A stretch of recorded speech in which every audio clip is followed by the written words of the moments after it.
Bore da pawb. Good morning, everybody. Thank you very much for attending this workshop today. And the starting point, really, for our conversation today is to reflect on what we've learned from the pandemic. And it's really taught us that given the opportunity and given the leadership and support, our staff are able and willing to make really challenging clinical decisions using their professional judgment and to work willingly and confidently in true multidisciplinary teams. So as we enter reset and recovery, it's really important we don't lose these gains and that we embed these instead in new ways of working. And our job as executives and senior leaders in an organisation is to enable staff to use their professional judgment, to use their knowledge and experience with confidence to work at the top of their licence. And we have to create the conditions to give our clinical staff the freedom to practice and the freedom to act, and to help them manage the many risks they face in a supportive and positive way. We all know that trying to eliminate risk can lead to an overprescribing of care. And we can all think of examples where that can do more harm than good for our patients and service users, that can disempower our highly qualified and highly skilled clinical staff, and it can lead to poor use of resources across the wider system. So we want to make sure that practitioners are supported to enable them to better understand the parameters surrounding their duty of care and to manage that risk. And in doing so, we need to debunk some of the myths or the misinterpretations of what the regulators will and won't support. And we need to consider how we develop the leadership and the culture to support this way in working. In particular, and most importantly, this is also about listening to what our patients and our service users want, what matters to them, so that that is at the heart of what we do. This ties in nicely with the new National Clinical Framework, which talks about the importance of a workforce that is prudent in practice, and it also ties in with our workforce strategy for health and social care in Wales, which includes the development of compassionate leadership. So the Care Aims decision-making framework, which we're going to talk about today, is an approach that can help us achieve this. And we've been rolling out the training for this for a number of years, and teams across all of your organisations have, I'm sure, taken part in this. It's evaluated really well, and I heard some of the feedback directly just after I started in HEIW, and the teams participating in the programme came together for a review. And what really struck me was that this has a relevance across so many different areas, from addressing stubborn waiting times problems to supporting MDTs working in primary care out-of-hours services to addressing and improving complex discharge pathways. So we believe that this approach we're going to share today can give us a more sustainable approach to tackling these deep-rooted and ultimately resource-intensive challenges. And that will be really important as we enter recovery and reset. So following the excellent evaluation of the programme, we wanted to make sure that in rolling out the training any further, we had engaged with you as senior leaders, because you've got critical roles in creating these conditions to make the training and the impact of the training successful.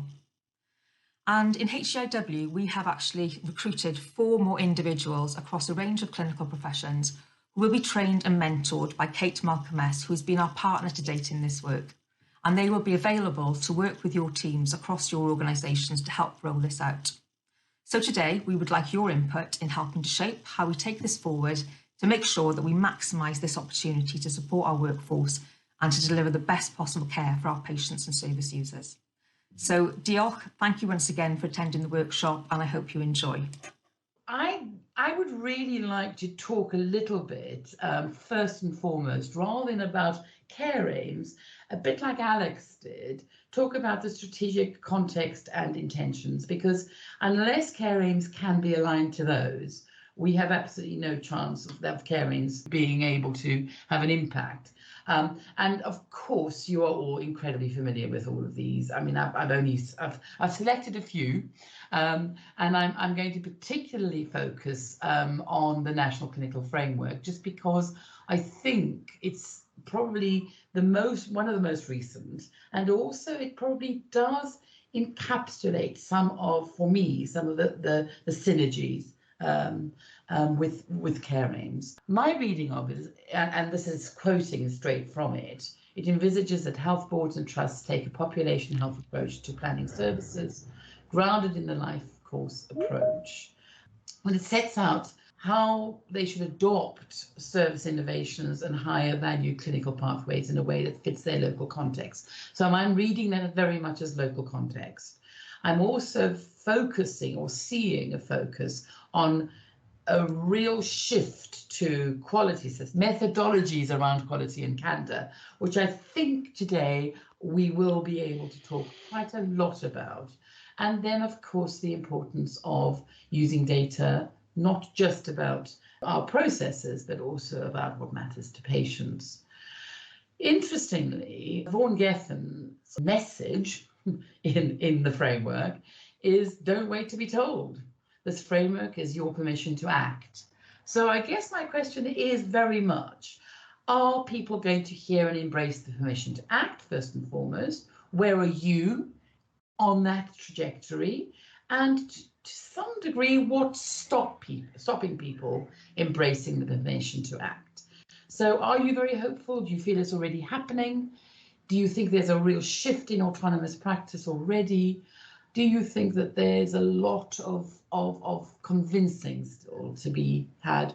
Or are you still feeling that there's a culture of watching our backs or watching people's backs and not actually being able to move to the autonomous process of permission to act? So just give yourselves a thought around that. What is it that you think might be getting in the way of this permission to act? I've got some ideas, I have to say, and some of you might have seen this slide before, because it's one of the ones that I use quite frequently. If the answer is 82%, what is the question? Well, until recently, it was the proportion of transformational change projects that failed. And this study was done probably about 3 or 4 years ago. I don't know if there's an update on that. So why? Well, there is nothing more difficult to take in hand, more perilous to conduct, or more uncertain in its success than to take the lead in the introduction of a new order of things. Good old Machiavelli, he knew something or other. So what is it that gets in the way of transformation? We've been talking transformation for many, many, many years, and I think there has been a level of transformation. But what is it that gets in the way, and what is it that stops us actually making that full shift of gear to what we all actually want to achieve? Well, my experience, and I think the experience of most researchers in this field, are that we're actually quite good at talking about what we want to be different, what our new horizon is going to look like, how we use the same language. I've been hearing this modernization language coming back at me really quite a lot, certainly in Wales in the last 2 or 3 years. One of the things that stops us from doing it is that we head off with high energy towards the new horizon, keeping in mind what it is we're trying to change. But we very often get very fixed on doing things differently. As a result of that, we stop talking about the horizon, we stop talking about the vision, we stop talking about the new change and the change in assumptions and beliefs that we need to embed. We get very close to thinking that we've changed culture, we've changed the process, and then we lose sight of where we're going and we head all the way back to the beginning. This causes a phenomenal amount of frustration because people lose hope. They get hopeful, they start to move towards the horizon, and what starts to happen is we go round and round and round in the transformation cycle. Why? Because what we do is we try to change things by changing what we do, not changing what we think or changing what we talk about. This means that on the whole, we avoid the road less traveled because it is the road of uncertainty. We fall into the trap of thinking that if we could just get the doing right, we will be able to transform things. It results in most people thinking the doing. What processes will we change? What paperwork will we change? What etc. Rather than doing the thinking. This raises anxiety about how, when, what, how much everyone should be doing, and this pushes us into talking about inputs and outputs. So the traditional language of systemic change is roll, and process. This does give us a sense of reassurance. Just tell us what to do differently and we'll do it differently. I'll give you an example of that, and that would be person-centered care. We've been talking person-centered care for the last 20 years, and I've very seldom come across anybody who could tell me the outcome of person-centered care. Therefore, it has turned into a behavior. It's turned into a process. The result is that people are certain that they are working in a person-centered way, and actually everybody has interpreted the words person-centered slightly differently. So if we lead ourselves up the road of certainty, we completely forget that decision-making, professional decision-making, is in fact the art and science of uncertainty. So we've got a real mismatch between how we try to transform things and what we need in the system. Whilst professionals, or basically managers, leaders and professionals, do have good, significant amount of knowledge and experience, what we know is that the only true way of moving things forward is through learning. We all know this. It's very, very clear in all the literature that what our decision making is always iterative. It's hypothesis driven, and it's all about reflective practice and experience. Consequently, what we need to shift away from is the quest for certainty. What do we need to do differently? Much more important than the quest for certainty is the quest for clarity.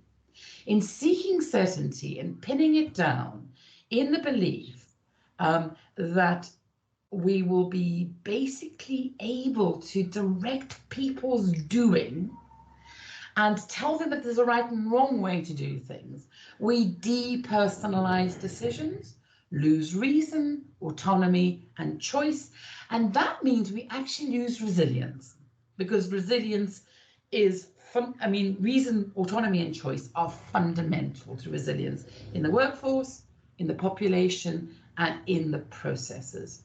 So transformation happens with shared clarity of purpose, not shared clarity of process.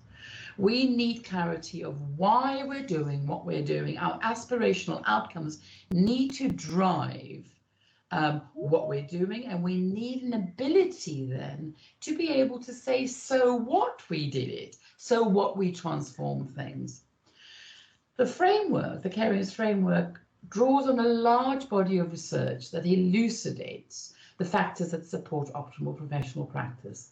In particular, knowledge management literature from other sectors that indicate that tacit rather than explicit research-based knowledge underpins most professional work, and the psychology of human change that indicates that collaborative decision-making is at the core of professional effectiveness. So what we are really trying to do is shift the system, transform the system to being much, much, much more able to tolerate uncertainty and to tolerate the fact that effective practice comes from reflective practice and collaborative decision making.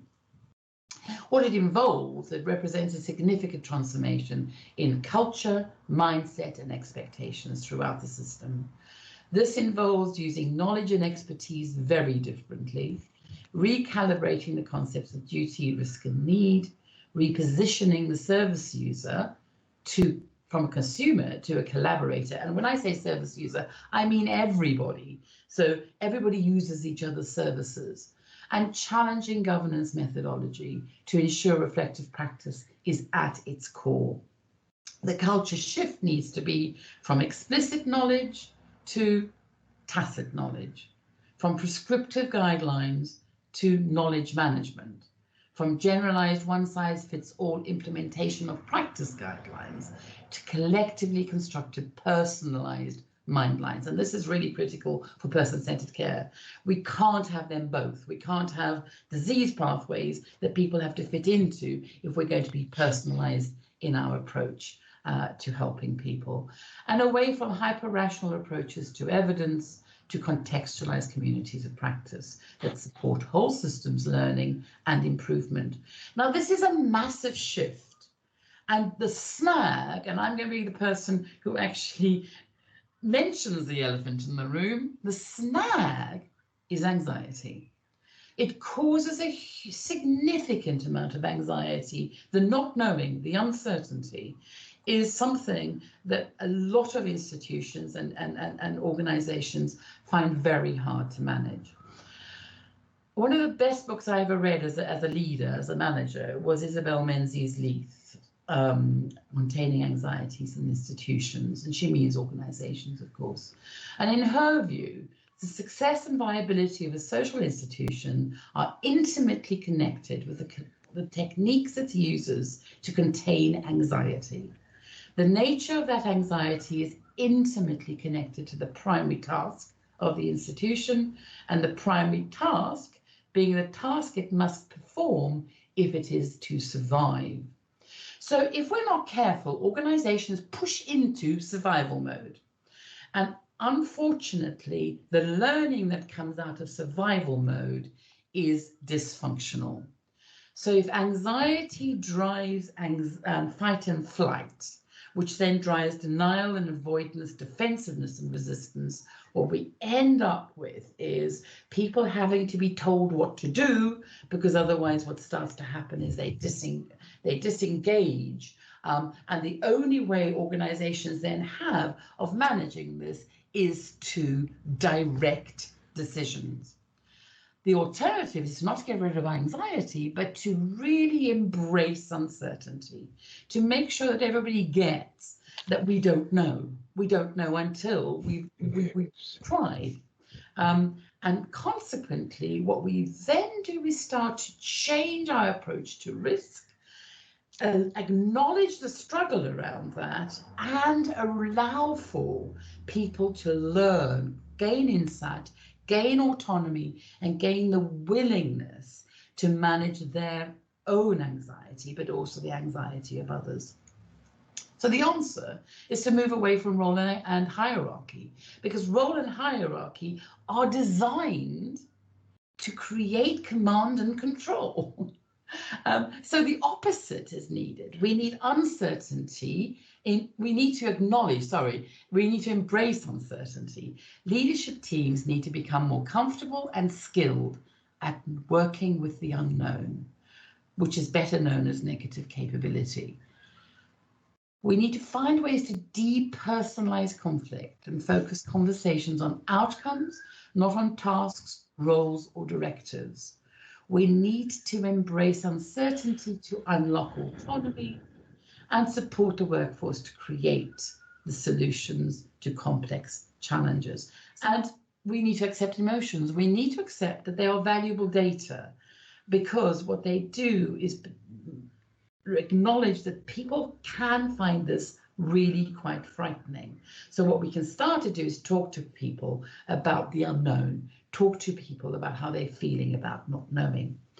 This will rely on us being able to hold the space in which people can think. So an outcomes framework helps us tolerate the uncertainty. We change the order of things by making sure we focus on outcome before we move to what's going to happen, or what we need to do to achieve that outcome, before we decide on the first steps, and long before we decide what the delivery is, what the input is. We need to start with what we can discover, not what we can deliver.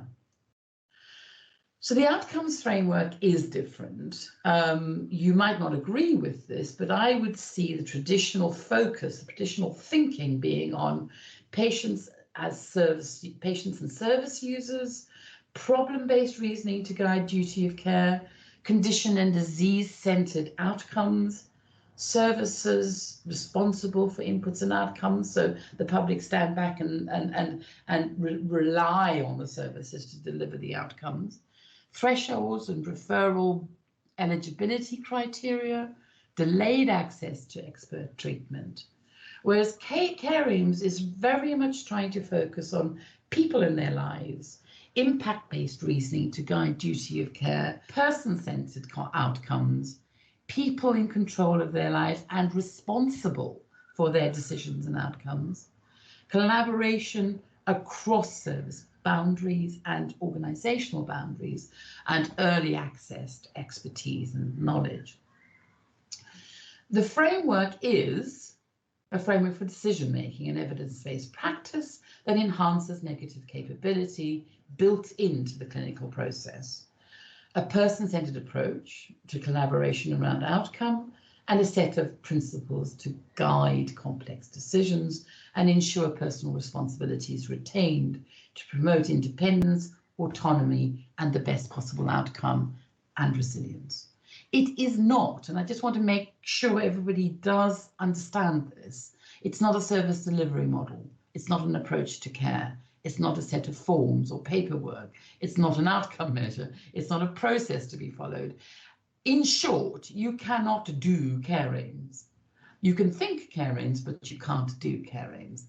And that is quite important to say, because I think there is a tendency to sometimes think it's another way of doing things. It isn't.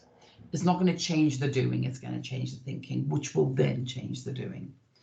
The core beliefs that underpin the care aims framework are that human beings are hardwired to create their own solutions, even to complex challenges. So us doing unto them takes that away from them. Compassionate relationships are essential to enhance this innate capacity, and communities that recognize this thrive. And when I talk about community, I don't just talk about society as a whole. Communities of practice that recognize this thrive.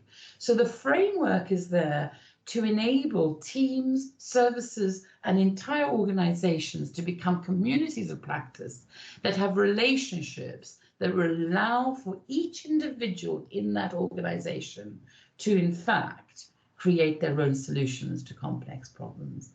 And therefore, that sustained change is best achieved through continuous learning.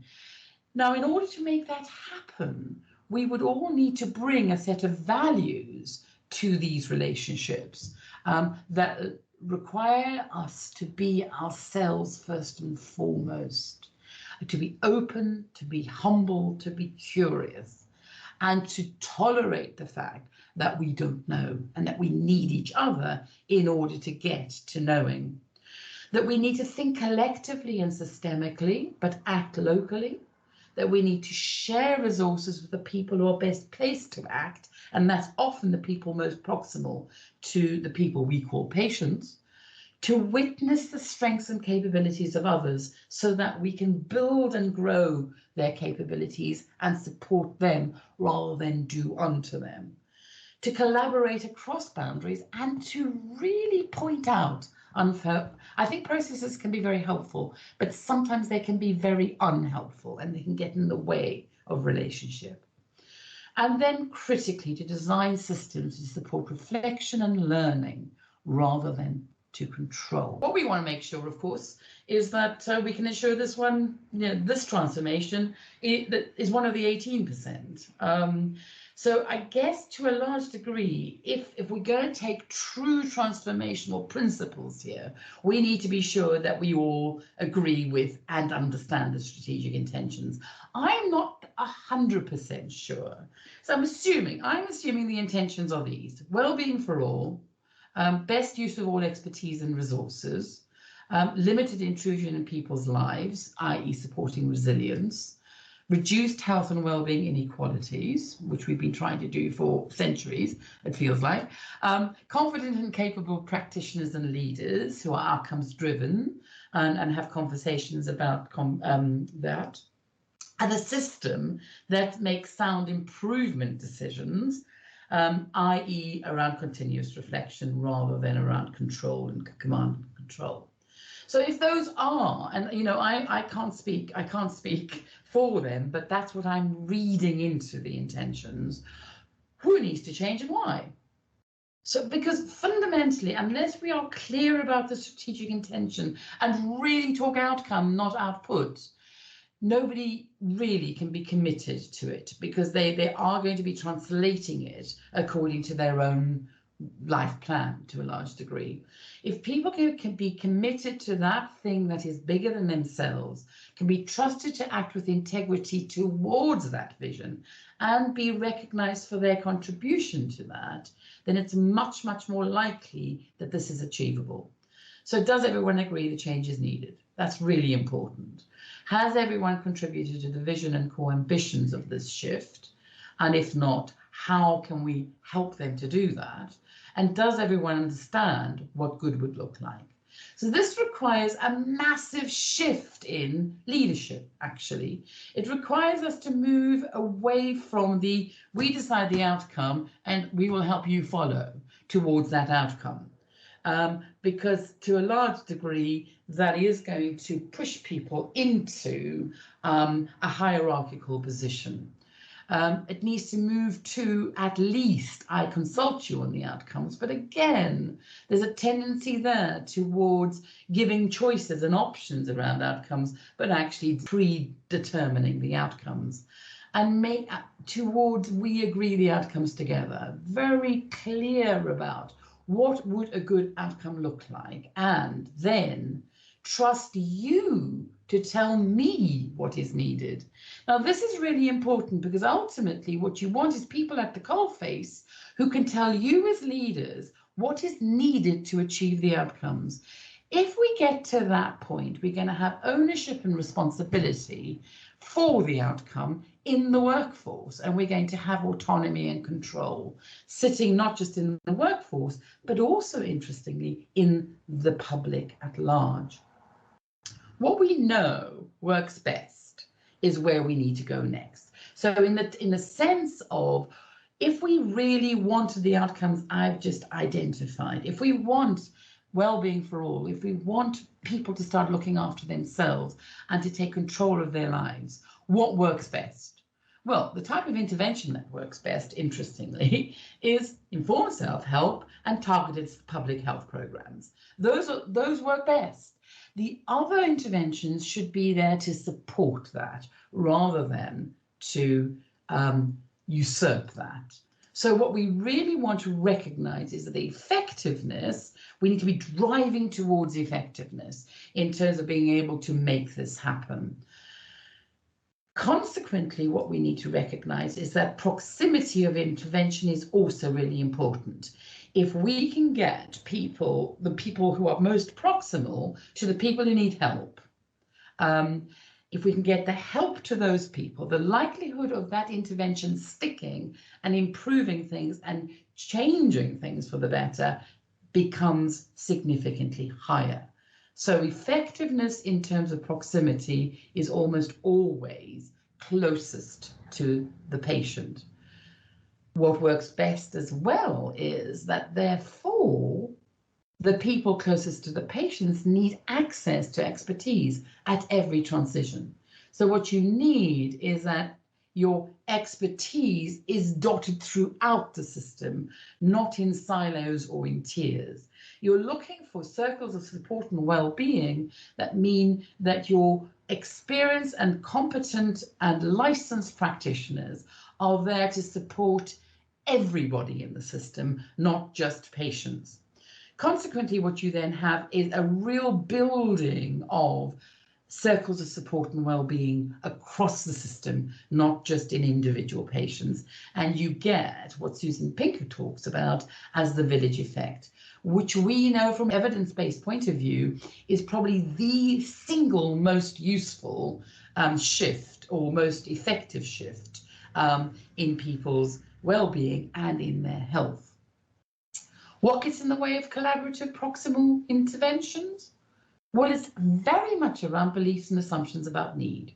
So we use this word need in the system that has a terribly negative effect on our ability to make a difference. Need for intervention results in a funneling of people into tiers of intervention. So what we end up with is people perceiving this as levels of expertise. And what ends up happening is people demand referrals throughout the system, turn that on its head and require anxiety drives them to require more and more and more onward referrals to more and more and more expert people. Risks, deficits, and problems dominate our conversations with them, which then create beliefs that increase vulnerability and powerlessness. So knowledge expertise trumps proximity expertise, reduces resilience and personal responsibility. So people spend their lives fighting to get into services, having charities and organizations fighting for them to get into services because they genuinely believe that the only way they can be helped is to get to the most expert person in the most specialized area in order to get help. This delays access to more appropriate and effective help. It massively impairs communication between everyone around the person with the problem and misaligns expectations. What starts to happen then is that people start to expect to be fixed, and consequently, this is when complaints start to rise, concerns start to rise, and so on. Incongruous anxiety dominates the conversations, restricts autonomy, and limits collaboration. So people stop adopting self-help strategies while they're waiting on a waiting list for an expert to tell them what to do. Risk goes up because learned helplessness becomes endemic throughout the system. The effect of these beliefs is beliefs around entitlement and resource. I am entitled to a diagnosis. I am entitled to be on the pathway. I'm entitled to a provision. I'm entitled to becomes the conversation. Resource and input, it dominate people's conversations, and deficit risks dominate our conversations. Ultimately, what we have is deficit risks being the things that stop people from actually living their lives or being given autonomy to live their lives.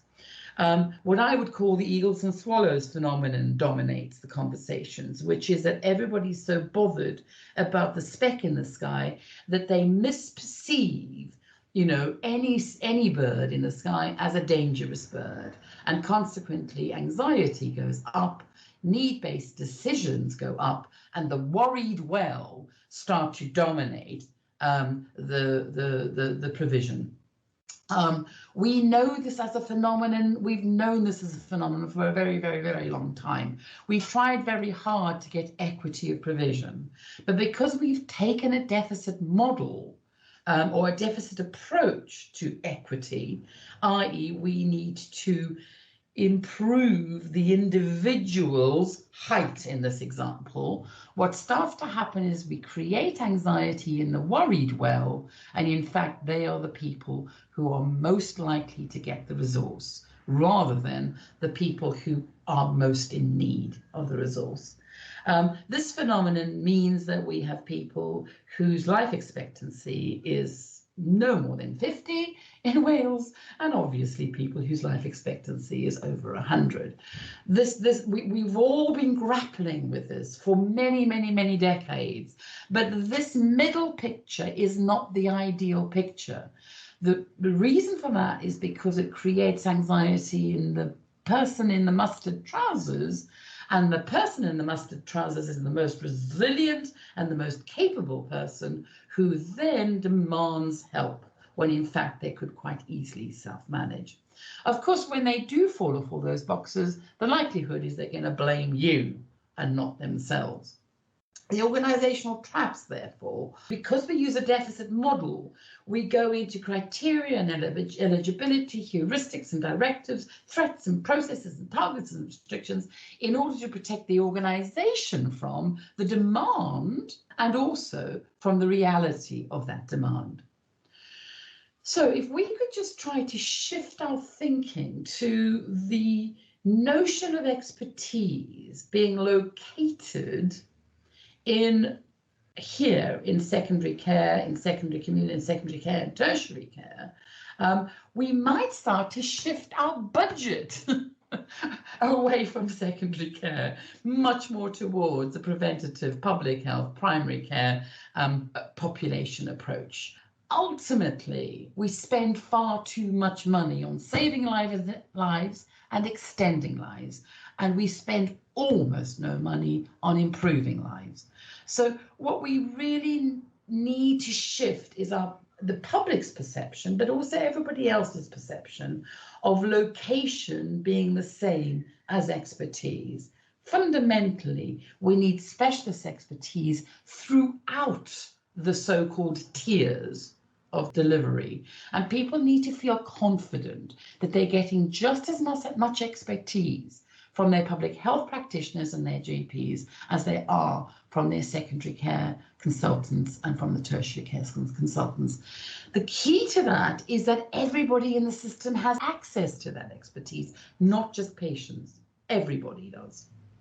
So the natural order of things would then be that we all have a shared outcome, that we fundamentally change not how we do things, but the relationships around those shared outcomes.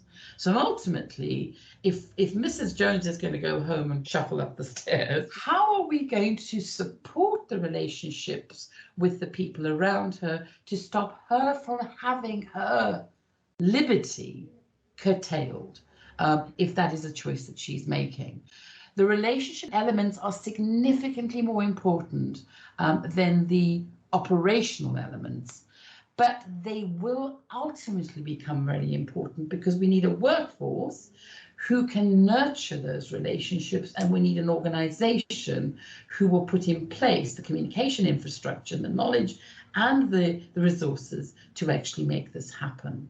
So the natural order of things is ultimately that change needs to come from the shared outcome, but service, the direction of service, needs to be the other way around. That the strategic and operational elements service the workforce, who service the relationships, who service the shared outcomes. So how does Care Aims help? Well, all conversations start with impact and intended outcomes and lead to reasonable co-created decisions. Workload of all services is redistributed to include much more capacity building across organizations, teams, and sector boundaries. Modes of accessing specialist expertise are changed to support autonomy and collaboration at the point of need. Decisions are validated through robust reflective practice forums, peer review, and spaces for understanding reasoning across professional remits. Metrics focus on the impact of the activity and process on well-being outcomes for people, and that's quite critical, that aspect. And focus is on growing capabilities, nurturing relationships with and across teams. So what it does is push us away from the deficit model to impact and outcome model, which then allows us to see that quite frequently, all we need to do is tear down the fence, not build the boxes for people. Ultimately, the causes of inequality and the causes of ill health and the causes of inequality in terms of expectations and outcomes is around the systemic barriers to getting help rather than to the help itself. So I guess what we need to start to think about is the concept of evidence-based practice and evidence-based governance, because I think sometimes that can get hijacked, because what we do want to do is check that all the tasks have been done right and all the processes have been followed. But very often we do that in the absence of being able to answer the question, so what?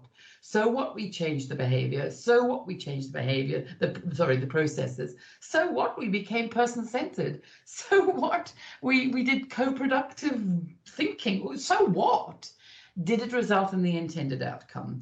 So I think one of the key issues is so what we use Care Aims, because if you are going to adopt this philosophy and framework, there has to be an accountability attached to it, which is, did we achieve the intended outcome? And what I find very, very frequently is that is the thing that's missing, is that we do not bottom out. How would you know you derived? How would you know that this had worked?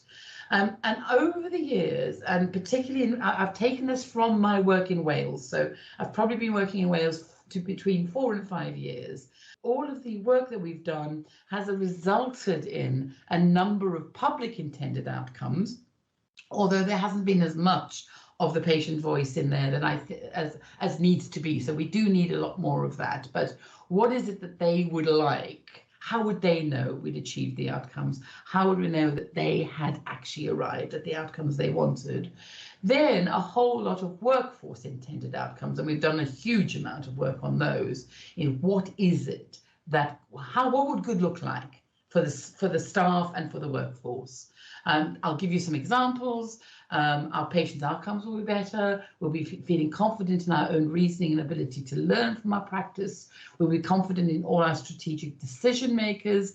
We'll be feeling safer, not fearful of being blamed, etc., etc. So those are the things that come through time and time and time again in terms of asking people how their working lives could be improved. And then, of course, directorate or service intended outcomes, which are going to be absolutely critical for the survival of the organisation and for the health boards. So there's something really important here about if we don't articulate these outcomes, we'll never know whether it worked. And we'll probably end up being one of the 82%, because there's a really important connection between knowing the outcome and achieving the outcome and being able to articulate it in specific ways.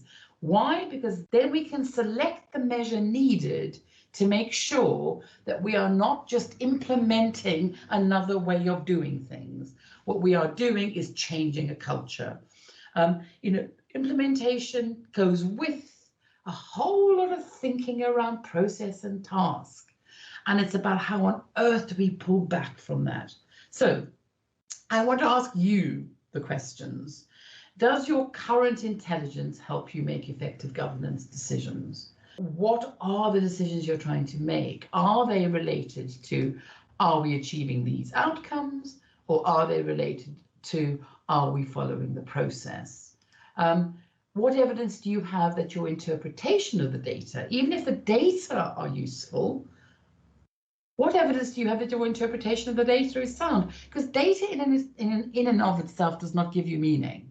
So you might know that you had more detox this month than you had last month, or you might know that your activity was down dramatically during COVID, or et cetera, et cetera, et cetera. But who's interpreting that data? Who's giving you the information you need to learn from the data? What evidence would assure you that everyone's doing their duty? Is the evidence you currently have actually fit for purpose? Does it really help you lead your organisation, or does it push you back into micromanaging it? And who decides what the evidence means? And most critically, whose help do you need to ensure that you're learning the right things? So if we're going to push into learning rather than controlling, we have to move out of the illusion of control, because an awful lot of the task-based and process-based data that we're collecting provides an illusion of control. So most attempts at transformation focus on changing what we do and how we do it, not on reason and outcome. Consequently, this results in a burgeoning of rules, guidelines, procedures, pathways, requirements, and unfortunately, and this is almost inevitable, those are used to direct decisions. So people feel as long as they're following the pathway, they're doing the job.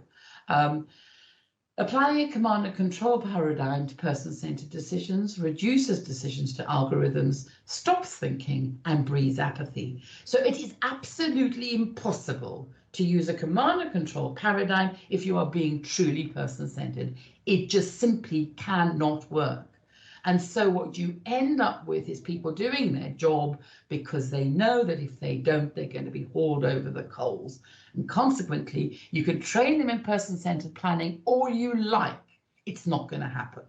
And filling in the paperwork and ticking the boxes becomes the focus of transformation. Outcomes are lost in arguments about task, role, regulation, and process.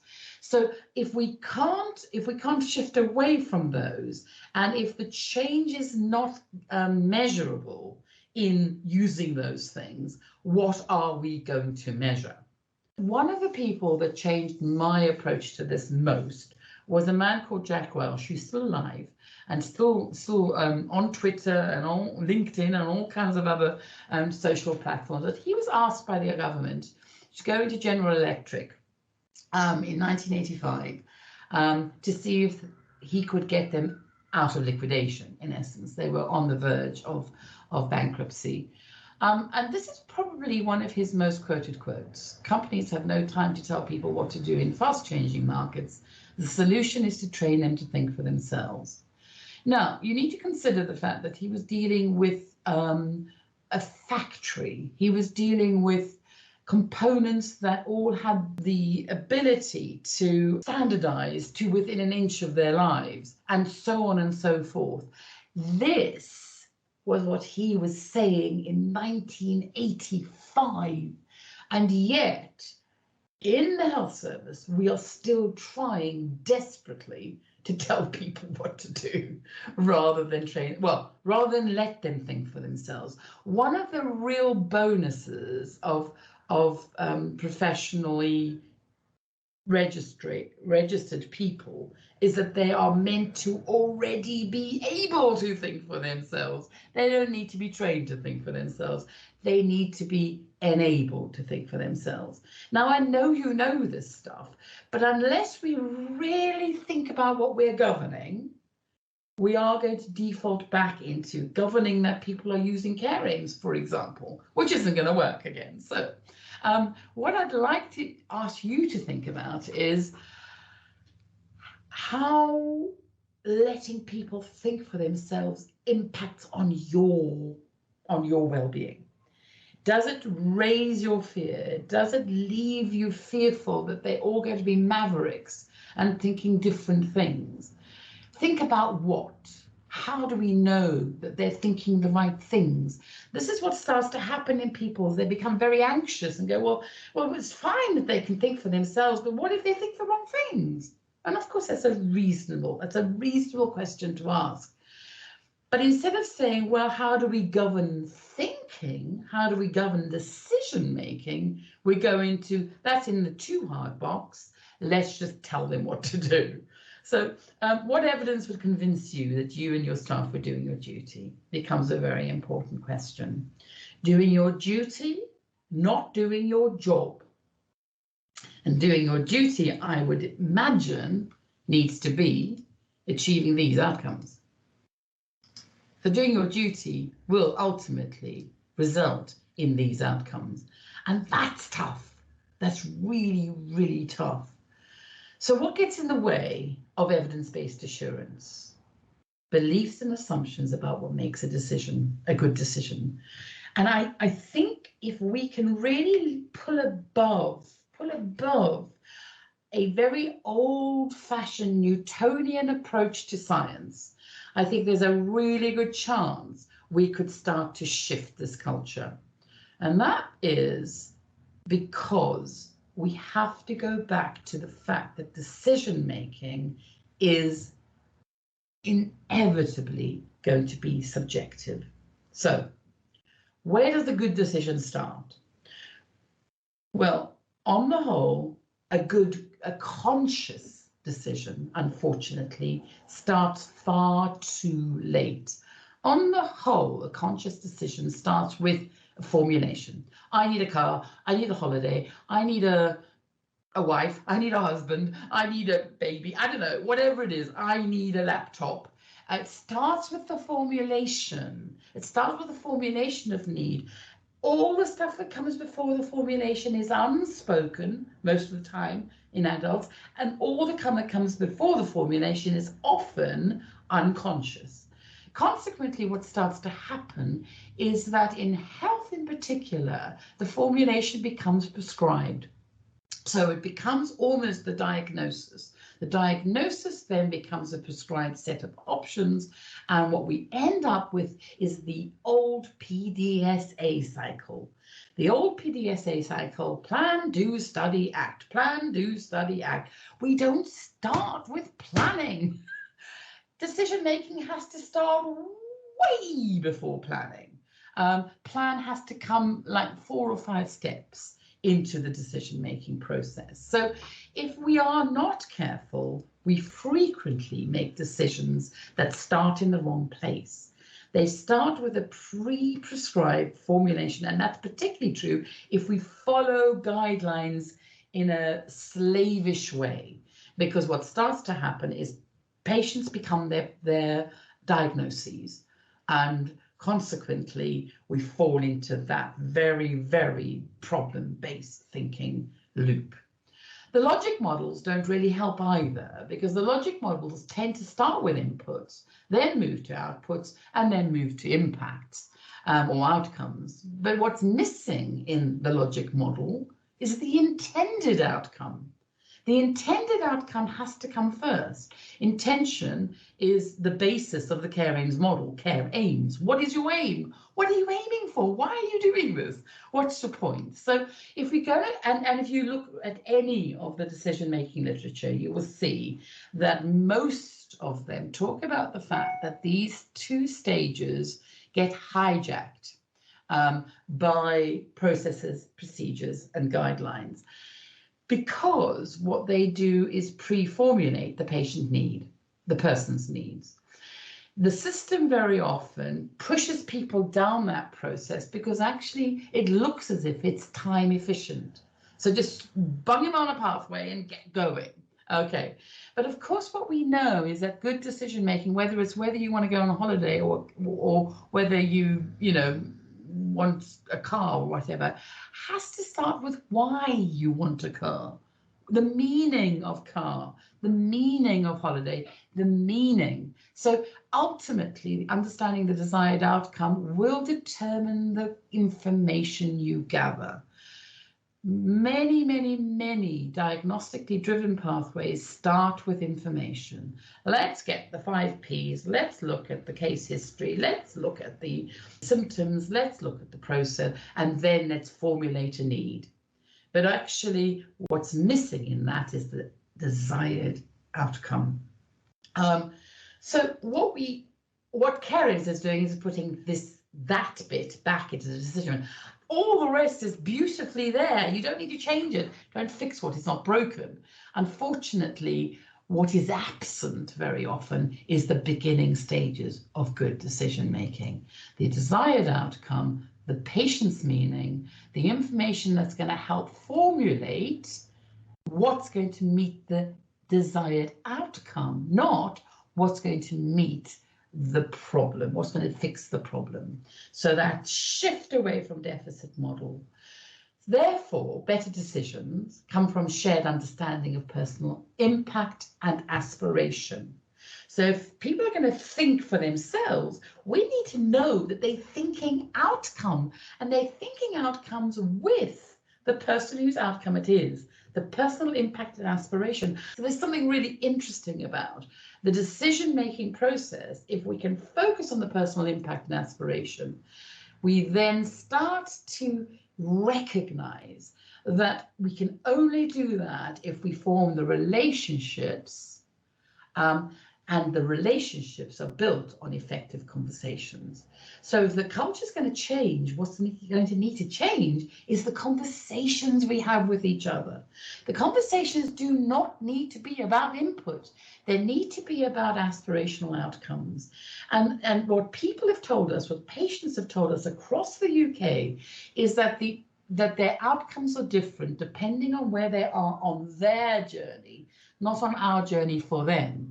So where they are in a traumatized place, they're going to have a very different set of outcomes or aspirations to when they're in transition or when they're at a stage of reintegrating and moving into self-management. So an outcomes-based pathway would support us in ensuring that people are thinking, using a decision-making approach, which is outcomes-driven. That isn't fail-safe. It's definitely not fail-safe, but it's significantly safer, because what it does is put the patient back in the driving seat of their own lives and the family. So ultimately what we're saying is that a good decision maker is making decisions about the duty that they have to provide the public, their families and those around them with reasonable safety without loss of autonomy. This is probably one of the most important in our current situation, because the what if and the just in case approach to say risk management is really impacting negatively on everybody. Reasonable safety without loss of autonomy requires us to engage the person and their family and their communities in that process rather than doing it all for themselves. Clarity about their options, being clear about the choices that they are making for their lives. Peace of mind is one of the most important, and it's not just for patients, it's also for other healthcare practitioners. Direction to support self-management, clear and wise decisions for their lives, and improved well-being. So if we had decision makers that were seeing those as their primary outcomes, primary outputs actually, in terms of achieving the outcomes, then we could potentially trust them to actually help us govern that. So can we change what we're counting? Can we change what we're counting to actually emphasize more on intention, reflection, and learning?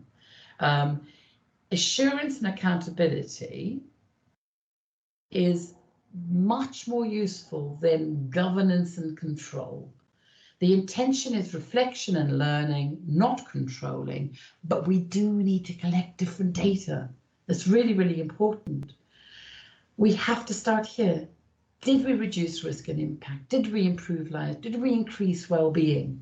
We need to get data that's going to give us that kind of information. Only when we didn't do that do we need to ask, well, did we follow the correct procedure or pathway? Did the right person see them? Did we see them in the right place?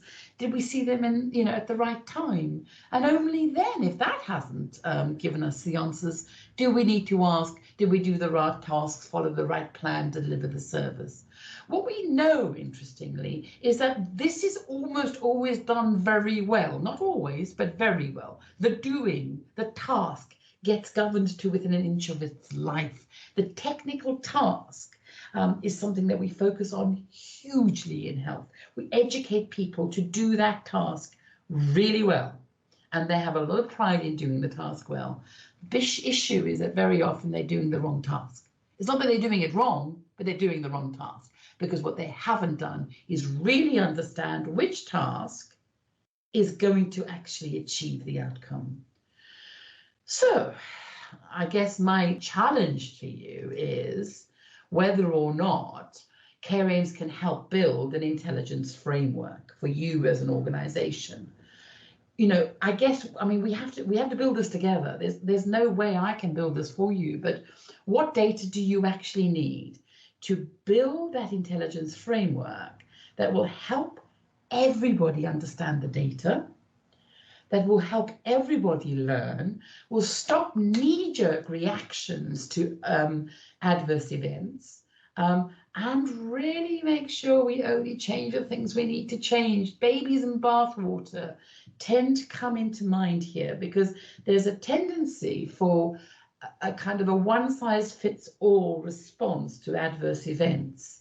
That means that we change things that are working because one event has happened that has actually impacted on one individual. So the key here is that we need to see that we are collecting data for learning, not performance measures. Performance measures will kill our learning, stone dead.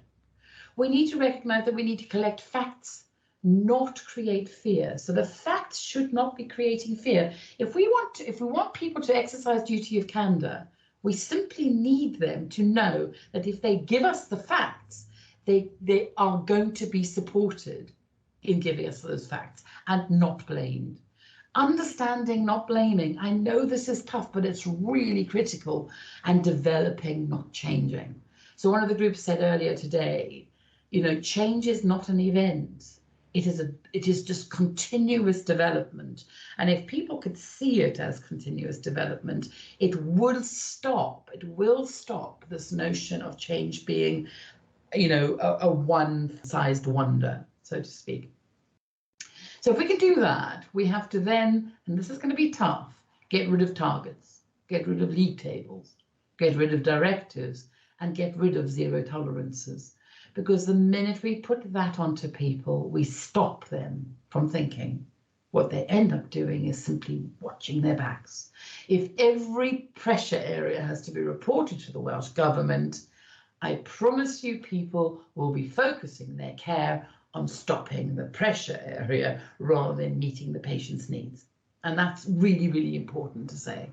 So what are the data we need? Well, ideally, we need data about intended outcome and clinical outcome, because we need to know that we're doing something useful, but we just need data about that, not performance around that. We definitely need well-being outcome measures, because we need to know what the person themselves is saying about an improvement in their lives or not. Now, I'm really, really keen on calling these person-related outcome measures and not patient-related outcome measures, because if we're going to get away from the deficit model, we're going to recognize that the person that we are helping is not always the person with the disease.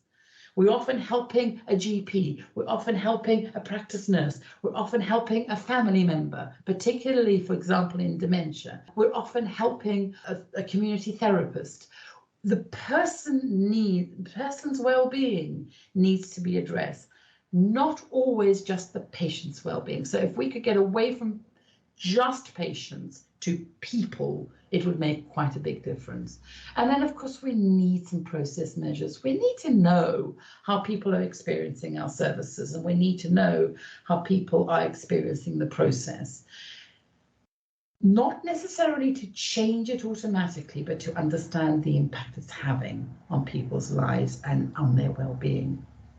Now, really what we want is an intelligence framework that triangulates those data, to be able to see the relative relationship of these data to achieving the outcomes that we've all articulated.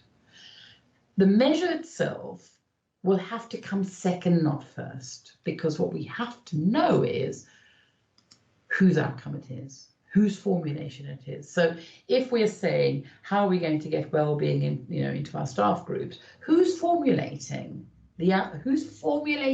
what the need is?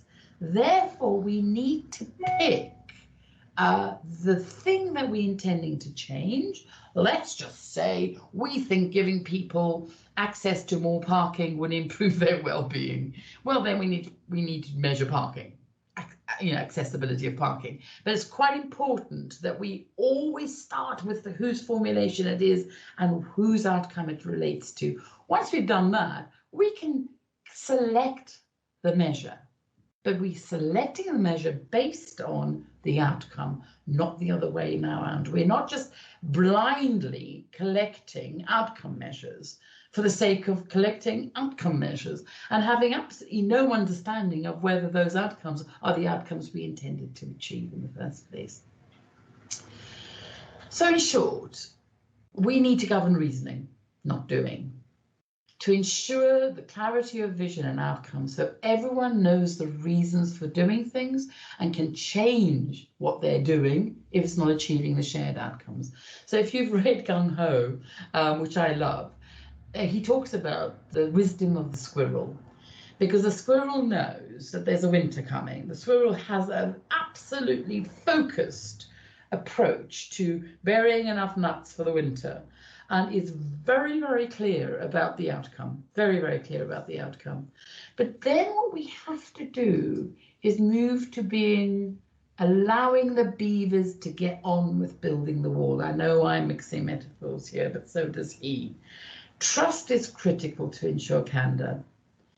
To ensure that we are going to get candor from people, we have to ensure that everyone contributing to the outcome has autonomy and freedom to act within their scope of practice and can articulate the reasons why the outcome has not been achieved.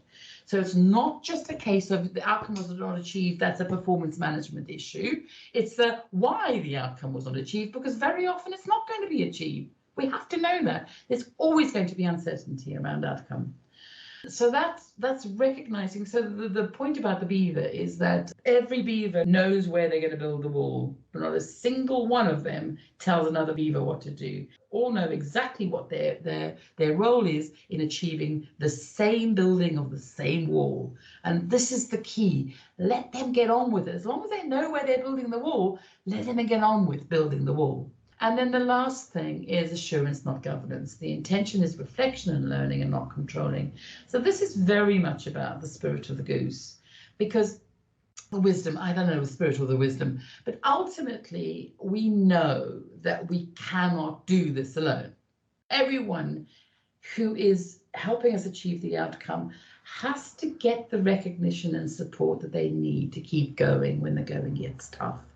This is all about honking from behind. This is all about supporting people in that process. It's critically about open dialogue, shared responsibility, and shared learning. Now, not easy to do, but the minute you start to see it, people start to see it as a collective endeavor and start to see that they are all aiming for the same outcome, the level of collaboration and the level of support that you get in a team to keep flying in formation.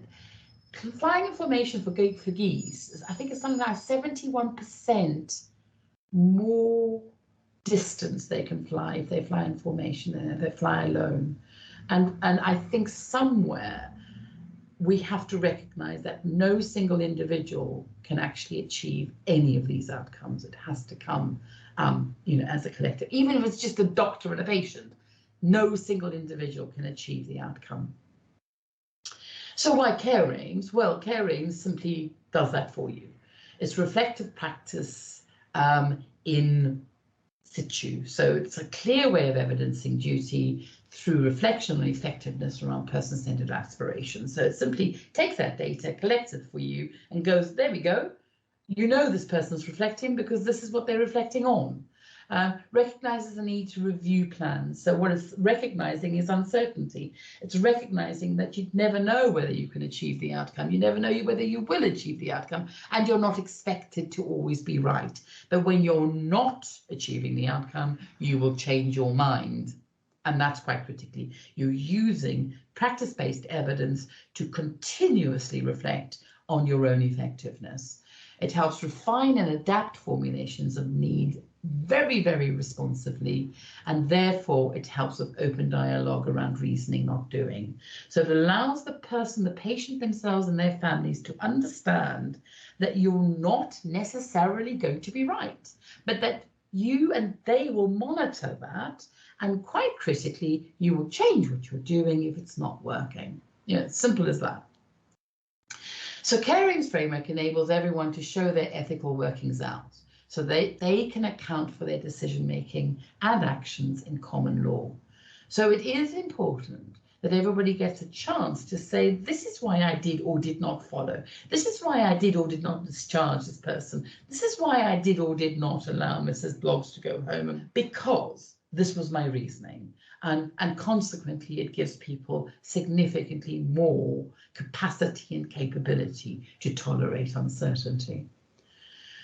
So in short, what we're looking for is personal mastery and team learning. That's what we're looking for. We're looking for the commitment of an individual to the process of learning and to the outcome.